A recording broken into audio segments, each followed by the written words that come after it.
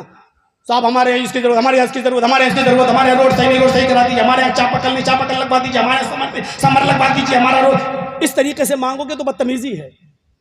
آپ جب نماز پڑھنے جائیں تو اللہ سے اس طرح مانگے, اللہم اغفر لی ورحمنی وہدنی وعافنی ورزقنی. ایسے مانگے, ایسے نہیں اللہم اغفر لی ورحمنی وہدنی وعافنی ورزقنی. یہ تو مذاق کر رہے ہیں آپ. ایسے نہیں, روتے ہوئے مانگی اللہم اغفر لی, لگے کہ ہم گناہ گار ہیں. جیسے صاحب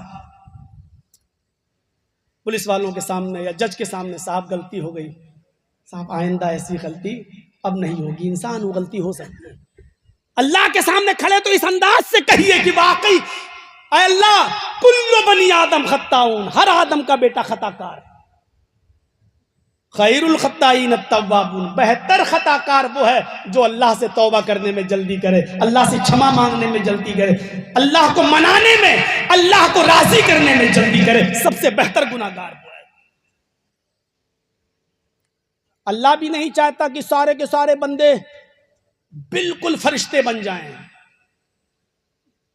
میں بہت عجیب بات بتلا رہا ہوں, آپ کو تعجب ہوگا کہ مولانا صاحب کیا کہہ رہے ہیں. اللہ بھی نہیں چاہتا کہ سب فرشتے ہو جائیں. یہ مقصد ہی نہیں ہے ہمیں اور اس دنیا میں پیدا کرنے کا. اللہ کے پاس ایسی مخلوق تو پہلے سے موجود تھی, فرشتے جو گناہ نہیں کر سکتے. اللہ کی بھکتی, اللہ کی عبادت کرنے میں ہر وقت لگے ہوئے ہیں. کیا فرشتوں کی کمی تھی؟ کیا عبادت کرنے والے فرشتے موجود نہیں تھے؟ تھے, لیکن فرشتے گناہ نہیں کر سکتے. جب گناہ نہیں کر سکتے تو ان کو توبہ کی ضرورت بھی نہیں ہے. اس دنیا میں اس نے ہمیں اور آپ کو اس لیے پیدا کیا کہ میرے بندو, ہم نے فرشتوں کو صرف نیک اور اچھے کام کرنے کے لیے پیدا کیا. وہ کر رہے ہیں.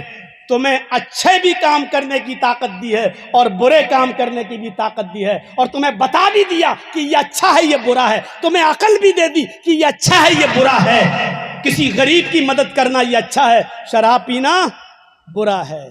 کسی غریب کو کھانا کھلانا اچھا ہے, جوئے میں رقم ہارانا برا ہے. یہ عقل بھی تمہیں دے دی اور بتا بھی دیا. تمہیں اچھے کام کی بھی طاقت دے دی اور برے کام کی بھی طاقت دے دی. اب اللہ کے ڈر سے اگر تم برے کام کی طاقت ہونے کے باوجود اپنے آپ کو برے کام سے بچا لو تو تمہارا مقام اور تمہارا درجہ فرشتوں سے بھی اونچا ہے. کیونکہ تمہیں ہم نے گناہ کی طاقت دی تھی, لیکن تم نے اللہ کے ڈر سے گناہ کے قریب تم نہیں گئے. فرشتے اگر روزہ رکھ لیں تو کیا کمال ہے؟ اچھا بتاؤ, جبرائیل علیہ السلام روزہ رکھ لیں تو کوئی کمال ہے؟ وہ تو کھاتے ہی نہیں, پیتے ہی نہیں. فرشتے تو کھاتے ہی نہیں ہے, پیتے ہی نہیں ہے. اگر وہ دن بھر بھوکے پیاسے رہ لیں تو کیا کمال ہے؟ کوئی کمال ہے؟ کوئی کمال نہیں ہے. کمال تو یہ ہے کہ انسان بھوکا اور پیاسا رہتا ہے لیکن بھوک لگی ہے, کھانا نہیں کھا رہا ہے. کیوں؟ ابھی میرے رب کا حکم نہیں ہے. پیاس لگی ہے لیکن پانی نہیں پی رہا. کیوں؟ کیونکہ میرے رب کا حکم نہیں ہے. بھوک اور پیاس کو اپنے رب کے حکم سے چھوڑ دینا, برداشت کر لینا, یہ عبادت ہے. یہ اس بات کا اقرار ہے کہ اللہ دیکھ میں تیرا اتنا بڑا آگیاکاری ہوں، اتنا بڑا فرما بردار ہوں کہ تو نے ہمیں حلال چیزوں سے بھی روکا ہے 1 مہینہ، تو ہم 1 مہینے حلال چیزیں بھی چھوڑ دیتے ہیں، گوشت نہیں کھاتے، بیوی کے پاس نہیں جاتے، سبزی نہیں کھاتے، پانی نہیں پیتے، شربت نہیں، یہ حلال چیزیں، لیکن ہم نہیں، کیوں؟ تیرا حکم ہے، جب 1 مہینے تیرے حکم سے ہم حلال چیزیں چھوڑ سکتے ہیں تو 12 مہینے ہم حرام چیزیں کیوں نہیں چھوڑ سکتے ہیں؟ آج کے بعد اللہ میں وعدہ کرتا ہوں کہ جھوٹ نہیں بولوں گا، غیبت نہیں کروں گا، چغلی نہیں کروں گا، کسی کی برائی بیان نہیں کروں گا، حسد نہیں کروں گا، کینہ نہیں کروں گا، رشوت نہیں کھاؤں گا، یہ اے اللہ حرام کام، کسی کی ماں بہن بیٹی پر غلط نظر نہیں ڈالوں گا، یہ سارے حرام کام میں 12 مہینے اے اللہ میں دور رہوں گا۔ جب تیرے حکم سے حلال کام چھوڑ سکتا ہوں تو حرام کام کیوں نہیں چھوڑ سکتا؟ یہ ہوتا ہے روزے کا مقصد، یہ ہوتا ہے روزے کا فائدہ۔ تو انسان کا مقام فرشتوں سے بھی اونچا اس لیے ہے کہ اس کے پاس گناہ کی طاقت ہے، لیکن وہ گناہ سے اپنے آپ کو بچا لیتا ہے اللہ کے ڈر سے۔ ایک اندھا آدمی ہے، جا رہا ہے، وہ کسی لڑکی سے بھی ٹکرا جائے تو کوئی اس کو مارے گا نہیں کہ اندھا ہے، کوئی مارے گا نہیں، کیوں؟ ارے اندھا ہے۔ اور وہ اندھا لڑکی کو دیکھ ہی نہیں پا رہا ہے، خوبصورت لڑکی، حسین و جمیل لڑکی، لیکن وہ اندھا دیکھ نہیں پا رہا ہے۔ اب آپ کیا کہو گے؟ اندھا بہت اچھا ہے، نیک ہے، دیکھ لڑکی کو نہیں دیکھ رہا ہے، اس میں اندھے کا کمال کیا ہے؟ یہ کوئی کمال ہے؟